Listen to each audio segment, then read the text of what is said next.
This is the Envision Self-Healing podcast number 5.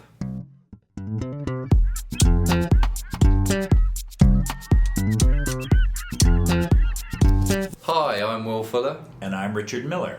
And we are the co-creators of EnvisionSelfHealing.com. And we are dedicated to improving eyesight and quality of life by taking healing into your own hands. Today's podcast, we're dealing with the topic of how flexing your lens and looking at details can improve your eyesight. In the second part, we're going to be looking at this week's question, which came from our YouTube audience, which is, should you have your eyes open or closed whilst palming? So Richard, how's the world of self-healing treated you this week? Well, I finally got back to doing a lot of my presbyopia exercises again this week. And I have to admit, even as someone who is practicing this as a way of making a living, I have a hard time fitting in my eye exercises. So it's been a struggle. We've been very busy. We've been redesigning our website. We've got this webinar going. Lots of things are going on for us. So I find myself not doing the eye exercises, just like everyone else in our clients and in our listening world. So do you think it's just a matter of time? There's just not enough hours in the day? Yeah, it's a matter of fitting it in. I mean, now I'm doing my presbyopia exercises off the refrigerator. So You know me, I'm motivated to go to my refrigerator. And so. does that make you more hungry? His eyes are getting better, but he's clinically obese. Yeah, I'm clinically obese now. No, actually, I'm staring at my refrigerator instead of opening it. Maybe that's actually slimming me, which I am losing a little weight. Maybe that's it. Yeah. Anyway, so I'm spending that time standing in front of my refrigerator doing the presbyopia exercise. And I'm doing the palming and sunning actually as a part of my meditation practice right now. That's a whole different topic. Nice. Well, hopefully we can hear about that. Yeah, we will. At some point. Actually, I blogged about it this week, so look for that. Anyway, so my presbyopia exercises are going a little better, and I noticed I was in a restaurant the other day, and the type was fairly small, and I was able to read the menu without grabbing for my magnifier. And grabbing for my magnifier is this sort of very, it's almost hypnotic. It's like I have to resist grabbing that. And a safety net as well, almost. Yeah, and it's a bit of anxiety to not use it. Mm-hmm. So you have to sort of build up the courage to not use the magnifier or not use the reading glasses. And did you feel your eyes working, or what was your experience when you realised that you could see clearer? Would you say it was clearer, crisper, blacker, whiter? What would you... I guess it's just the reality that I could read a smaller type than I thought I could read. It was almost a mental block of like, I could actually read this type. It felt like a bit of an effort, but then I could relax too, and that helped as well. Which is ironically what we're teaching when you do the presbyopia chart, is to fuse and you're then right. relax. And relax. You're right. That is exactly what I was doing. And then shift down in details. Yeah. If you don't know the presbyopia exercise that we're talking about, you can get it on our website at EnvisionSelfHealing.com. And if you go to the resources section, you'll find some great presbyopia charts that Richard very kindly put together for you all. Right. It's the same ones that are on my refrigerator. Yeah. So you can go ahead and use those. But that's great that you're noticing that difference there, and it's interesting that it might be the confidence. Exactly. Well, and it's not taking as much time as I thought it would. It's not. It's like when I started this program, I thought, I've got to do 45 minutes an hour a day. Mm-hmm. It's not happening, and my eyes are still improving from the presbyopia. So good. Yeah. The other thing I noticed this week, I went on a day-long meditation workshop on Saturday, and about 2/3 of the way through the day, it was actually a little after lunch. I was sitting out at a break, and I was there with a friend of mine, and I was starting to notice, sorry, Nobi, the wrinkles under his eyes, things like that. Yeah, we just won't tell him that we're airing this. Yeah. And it was much clearer than I was able to see the fine wrinkles under his eyes, which I hadn't been able to see. And to me, it was the relaxation that I gained from the meditation and the focus that you can gain from meditation, the concentration, the two factors, the relaxation and the concentration. And maybe more, we were doing a kind of Tibetan yoga exercise as well, so maybe it's the blood flow too. From doing the yoga kinds of exercises. Excellent. We do find a lot of people email us and let us know. Just that stage of relaxation really is a completely undervalued one as far as vision. Realizing that your vision can get better just through that relaxation, and we're going to be looking at that in a couple of weeks' time. Right. Aren't we? So, how did your week go? Yeah, very good. It was interesting. It's sort of similar to what you were talking about, the observations. Because when the vision improvement happens, like you say, you see further down on the menu, or you saw the detail on your friend's face, and I've started noticing it happens quite frequently now with me as I'm improving my periphery, and the brain is so quick to adapt. It's like, well, have I always seen that my whole life? So am I really seeing clearer or not? Right. And the reason why I say is the other day I was wearing a baseball cap because I was too lazy to do my hair and the head out, and very rarely do I wear them, but I was like, what is this thing on the top of my head? And I could see the top of the baseball cap, like I could see underneath the beak. I don't know what the real term is for it. Bill. The bill, close to a beak. Yeah. And and I was like, wow, I can see this. Yeah. I'm not used to seeing this this thing above my head. And so, of course, and then I started almost doubting myself. Maybe you've always seen this bill and you just never noticed it. Yeah, maybe it's just I didn't wear a hat. Yeah. So today, as I was coming over here, and it's a gorgeous rainy day here in San Francisco, and I had my umbrella up. Oh, yeah. And again, I was standing there and I was looking forwards, and out the side of my vision, which those of you that don't know, peripheral vision is what I'm trying to work with and improve, I could sort of see somebody standing to the side, like an outside object. And then I also noticed as I was moving and I moved my umbrella, I could also see the top left and top right hand corner of the umbrella as well. Wow. Which was further out in my periphery. Yeah. Now, again, it was like, oh, well, maybe you've always seen it. But the thing is, and this is the way I justify it, if I was impressed by it, right, there's no way I would have seen it. It's not normal, right? Yeah, because even people like that lady we were working with glaucoma, and she started losing her periphery through the glaucoma, and she's not used to not having those bits of the periphery. So things like crossing the road, she's used to just looking forwards and just crossing, right, and not even noticing whether there's cars. So the brain is trained. Well, the other thing we're both fighting is the concept, the sort of paradigm that your eyes can never improve.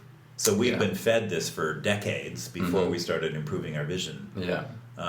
So there's always that doubt in your mind that, oh, my eyes can't improve, just sort of lurking back there. So it makes you doubt these kinds of things. So. But those of you that are doing the eye exercise and improving your vision, it's important that you take those little moments. It's to someone who can, see, clear peripheral vision. They're like, so what? You can see a corner of an umbrella. Like, that's rubbish. You can't see. Yeah. Or I can see the wrinkles in my friend's face. It's like, well, it's a big deal. You can see the wrinkles in his face. Well, to me, it's a big deal. So when you do have those experiences, acknowledge them and be proud, because, for a lot of us, like Richard said, we're told that our condition is meant to be either just continuously getting worse, like myself, or certainly not meant to be getting better. So when we have these achievements, it's important that you would acknowledge them and appreciate it.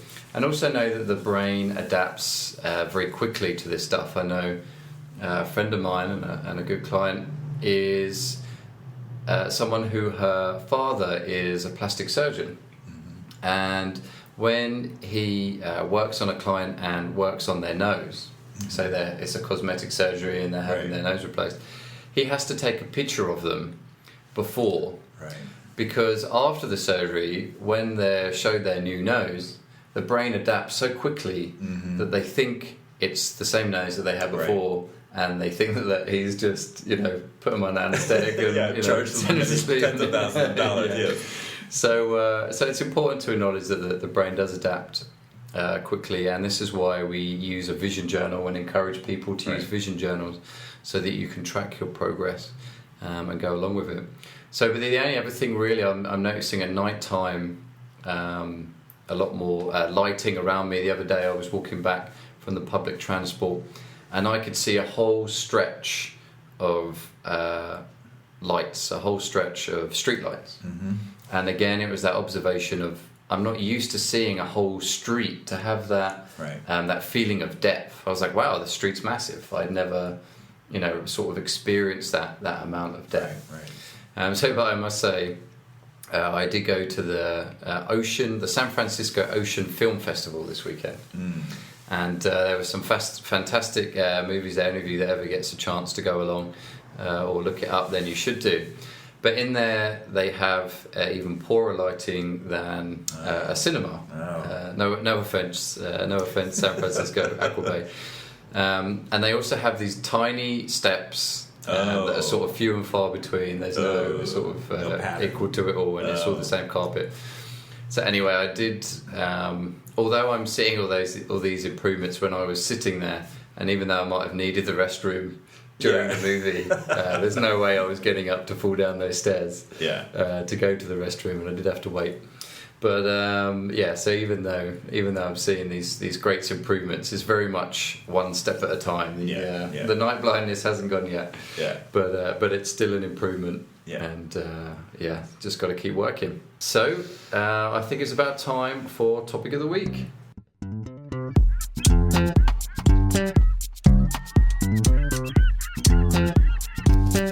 And the topic this week is how flexing your lens and looking at details can improve your eyesight. And these two topics are part of a webinar we're conducting right now. This is the third week of a 6-week webinar we're broadcasting right now. And we're actually going through the anatomy of the eye from front to back and talking about how different parts of the eye should be used. And this is actually the basis of our ebook as well. It's called A Modern Day Guide for Improving Eyesight. And in that ebook, we do the same thing. We go from front to back of the eye, discussing the anatomy, how the anatomy is naturally meant to be used, and how in our modern day world we're sort of misusing the parts of our eye. So in this week's, we're on the third week of that seminar, and this week we were talking about the lens and the macula. Now the lens is, let's start from the front of the eye again. There's the eyelid, and then the cornea, which is attached to the white of the eye, the whole eyeball, the outside surface of the eyeball. And then within the cornea, we have the pupil, and then behind that is the lens. And the lens is a structure, a very clear structure of proteins that are precisely aligned to keep the clarity, and it's flexible. And around the lens is a ring of muscles, a circle of muscles called the ciliary body, or ciliary muscles, that squeeze the lens and make it more round, make it more spherical. It projects forward, and that bends the light. So when the lens is flat and the muscles are relaxed around the lens, you're looking at something in the distance. So anytime you look out in the distance, those muscles, the ciliary muscles, relax, and the lens flattens out. And that's why it's actually relaxing to look into the distance. And that's why we do an exercise about looking in the distance. We want to relax the ciliary muscles around the lens, and we want to flatten the lens out. The other thing so in our natural environment, when before sort of modern day life, we spend a lot of time looking in the distance, and we spend a lot of time with those muscles around the lens being relaxed and the lens being flat. And then we would go and, do our cooking and eating and making tools or whatever we were doing close, socializing. Are you talking about Caveman Dave? We are talking about Caveman Dave, yes. Very quickly, we're getting into Caveman Dave. Those of you that don't know Caveman Dave, he's one of the two characters in our ebook, A Modern Day Guide for Improving Eyesight. And we sort of use him as our general tool to help talk about our hunter and gatherer days. There you go. It's much easier to use Caveman Dave as an example. So Caveman Dave would go out and look out into the plains to count zebras and get to sleep. Oh no, that's sheep. I don't think they had sheep. And then he would come home and socialize with Caveman Will. Yeah. have a few waters in front of the That's right. box. And look at his gruel and things like that up close. Yeah. And so he would be using his lens counting the zebras. It would be flat, and the muscles would be relaxed. When he came home and socialized with Caveman Will, his lens would be the muscles would contract around the lens would become rounder, and he would look at close objects. And if you think about how short of a time that would have been throughout the whole day, I mean, I'm assuming I wasn't, I've got a short memory. I can't remember what it used to be like hanging out with Caveman Dave. But I'm assuming that they went out at sunrise and came back at sunset. So, I would imagine there was a relatively small period of time where they sat and socialized and ate before sleeping until the next day. Right. And even, if they're making tools or anything, again, it's in percentage of close to far. I would imagine that a very small percentage of it was looking near. Right. And their environment was more stimulating and in some ways, more dangerous, which helped them in some ways because they had to keep looking away from what they were doing. Yeah. They weren't now we get to modern day Mike, who his main danger is his boss or some coworker. This is a personal thing. Or some coworker, some dangerous coworker that he has to keep an eye on. But mainly he's in a cubicle or an office and he's staring at his computer and nothing is stimulating him from the periphery. It's almost a reverse role, isn't it, really? Yeah. If you think about it. Yeah. He's now spending 80% of his day looking from near. Right. And has almost no opportunity to go out and look in the distance. So what's that doing to the lens? So then the ciliary muscle is contracted all day long, and the lens is rounded all day long because he's looking close all the time. And we believe that leads to diseases like cataracts, certainly to sort of a spasming of the ciliary body, another form of myopia, other conditions that are around a contracted ciliary body and a sort of a lens that's always rounded in one shape. So also your favorite condition? Oh, presbyopia, right. Forgot about that. You couldn't see it. Yeah, you should have seen it because you were far-sighted. Yeah, I know. It was too close to me. I couldn't see it. No. The answer was right in front of your face. Yeah, I just couldn't see it. Presbyopia. Yes, presbyopia is a stiffening of the lens and a weakening of the ciliary muscles. So to deal with both of those, cataracts and presbyopia, we're trying to make the lens more flexible and strengthen the muscles, the ciliary muscles, and relax them too. So part of the exercise program for both of those is looking in the distance to relax the muscles and then using the muscles to flex the lens. So that's how we would deal with lens conditions, basically. And the second topic that we went through in our lecture, and you can also find a little bit of information on this in the ebook that you can get on our website. And the second topic is the macula. Now, the macula only makes up around 3% of your whole visual field, which is tiny, really, when you think about it. And the macula is made up of around 6 million cones, and the cone cells are responsible for seeing colour and detail. And around the macula you have 120 million rods, so you can see the big difference there in between the different cells that you have, cones versus rods, which is central vision versus peripheral vision. Now, the macula, like I said before, picks up on fine detail. And if you think about Caveman Dave, when he was out in the wild, he very much had to rely on using his macula as much as possible to gauge things like danger, or even to find out whether his food is ripe, or if there's anything he needs to know about the food. Is it, Richard, I'm right in thinking that the red cone is what developed later on? Exactly. It was the highest evolutionary step in vision, was the red cone. Yeah. So you can see how the combination of all three is what really gives us our HD vision. I love using that example, HD, because it's something that we hear so much about. Even Apple now uses a retina display. Oh yeah, I never thought about that. So that gives you a good understanding there. if Apple is making what was their last, like 506 billion was their latest quote or something, that they're if they'll earn this much money and they're trying to push their product, which it has a retina display. But they really should call it the macula display, really. Yeah, they should, yeah. Maybe we should write to Apple. Yeah, but they're not geeky enough about their eyes. They're not, no. But it goes to show how important it is, and that the retinal display, we could call it, is giving you those fine pixels, that fine detail for you to be able to see.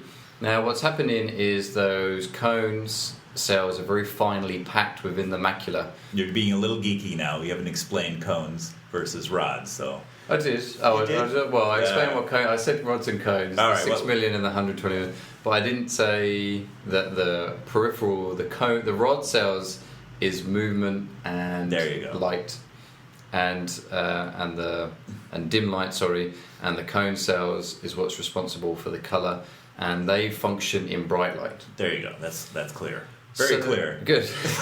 You're using your macula. So if you're understanding that the anatomy then of the eye, and that it functions on seeing fine detail. So caveman Dave, maybe he saw an insect and he needed to know whether it was poisonous or not. And to know whether, say, a bug is poisonous is to see whether it's got small red dots on its back in comparison to maybe small green dots on their back. So we were used to looking at this fine detail all the time. Now, very rarely do we need to use that fine detail in our modern day life. So if you think about, say, maybe the average office worker, he goes into work and looks at his computer screen. Well, if you're using, I don't know, Microsoft Word or any text document, it's just black ink on a white page. There's no real excitement going on there. And even if there were lots of colours and more there to engage you, you're looking at the bigger picture. You're not looking in the small detail. Right. And I think we talked about last week about how reading a book, how really you want to be looking at each letter and the details of the letter, and how the macula is only the word "the" in a whole sentence. Right. But that obviously it would take you forever to read any kind of book, even a pamphlet, if you were to look at those small letters all the time. So it's important that you try and use your macula more and more, and you can do this by things like shifting, where you would look around the room and try and look from smaller and smaller detail. Maybe pick, just like Richard noticed, the creases on his friend's cheek there underneath his eyes. Maybe you could pick someone on public transport or somebody in your office. Not somebody dangerous looking. Somebody there, yeah. You could be looking to see if they're going to reach for a knife or a gun. Yeah. But certainly, I noticed when I used to do meetings, is a great time to shift from detail to detail on whoever's giving the meeting. Just don't tell them, because they might find it a bit strange. But at least it looks like you're paying attention. That's true. In fact, you're doing eye exercises. So looking from smaller and smaller detail helps keep the macula activated and does the job that it was designed to do. Now, the second part that I talked about was that the cone cells respond to bright light. And it's natural bright sunlight that our macular cells are designed to be used for, and that's when they function best. So if you tried reading a page of a book inside and then you went outside, you'll notice that it's clearer to read outside, and that's because partly that the macula is becoming a lot more active and is easier to see those finer details. You'll also notice that colours are brighter as well when you're outside, and it's the same thing. So again, a lot of us spend a large majority of time, again maybe around 80% indoors, in poor lighting, and we never get that natural sunlight. And even when we do leave to go, the only time we get sun, leaving the office to go to the car, we put sunglasses on. Right. Yeah. So again, we're not getting that sunlight. Yeah. So we will say that if you do want to wear sunglasses, we suggest you do if it's a safety issue, say like driving, or maybe you're out skiing or sailing or something. It's a very bright light. Then sure, but in general you want to try and avoid sunglasses and use the eye naturally. Right, because then you're getting the bright natural sunlight to your macula, which is very important. And one thing you can do is the eye exercise sunning. which you can find more about in the exercises tab on our website. And that's just where you have the eye closed and you move your head from side to side. And that's getting that great natural sunlight to the retina and to the macula, helping to wake it up. And the combination of those is certainly something that we find is very important with things like macular degeneration, right, more the dry kind, to really help wake those macular cells up and get that fine detail going. Right, that's exactly right. Okay, so I think that's about a good time to head over to question of the week.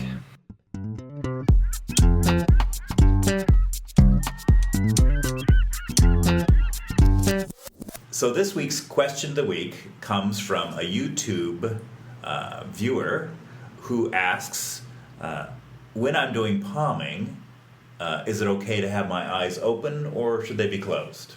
Depends if you're walking or not.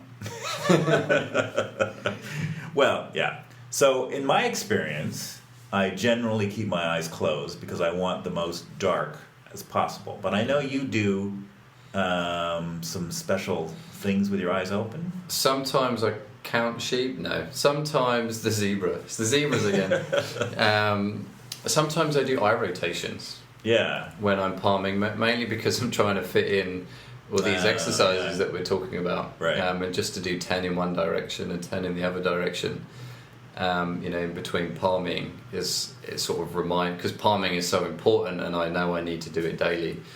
Then if I can try and work those things in, right, then it helps. But I do notice when I do that, say if I'm rotating the eye around, I will get put off by seeing light through the cracks in my hands, or right, I will see the light. Right. I see the light.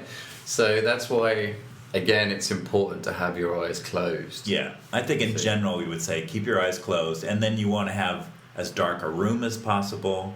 The room we're sitting in right now actually has light-proof blinds and then light-proof, what are those things called? Curtains on top of them. And you can pick them up pretty cheap from any sort of Walmart or Tesco's. We're going to have to go through all the international supermarkets.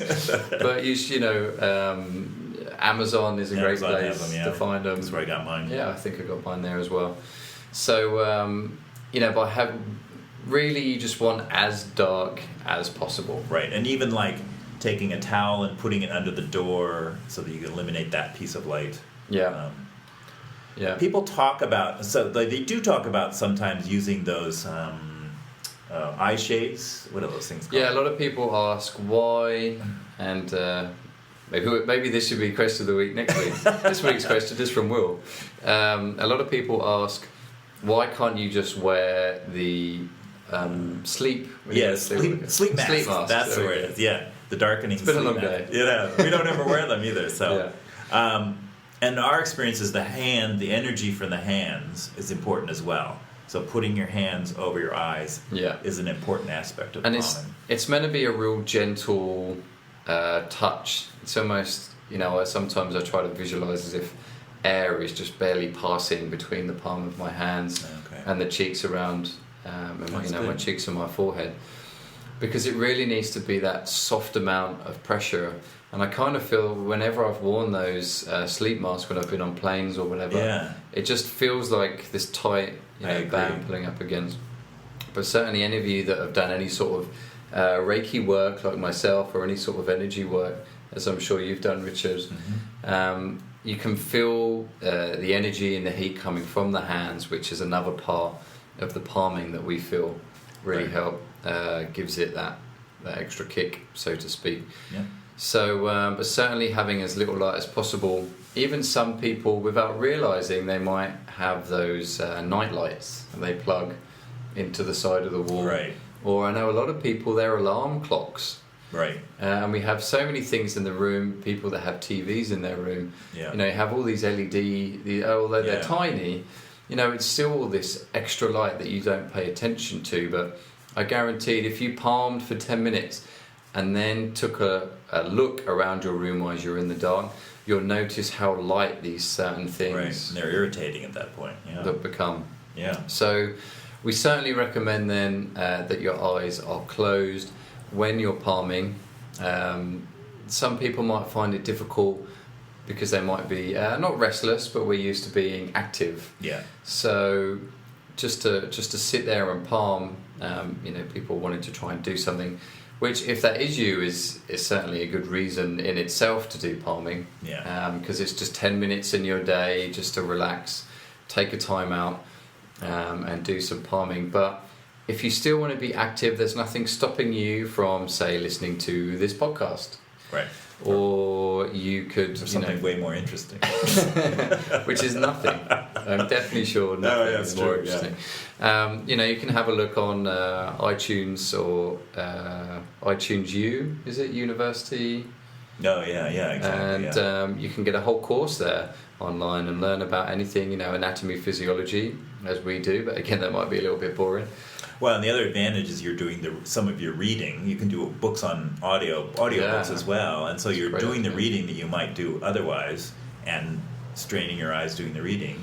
Now you're doing it while you're palming, so you're getting sort of double benefit there. And even you had that program, didn't you, Richard? And now we both use it that they can find on our resources, which is iAudioEyes. iAudioEyes, it's a funny word, yeah. So basically what that does is it turns a worded PDF or any worded document into audio. Yeah, computer voice audio, but you can get used to the computer voice, actually.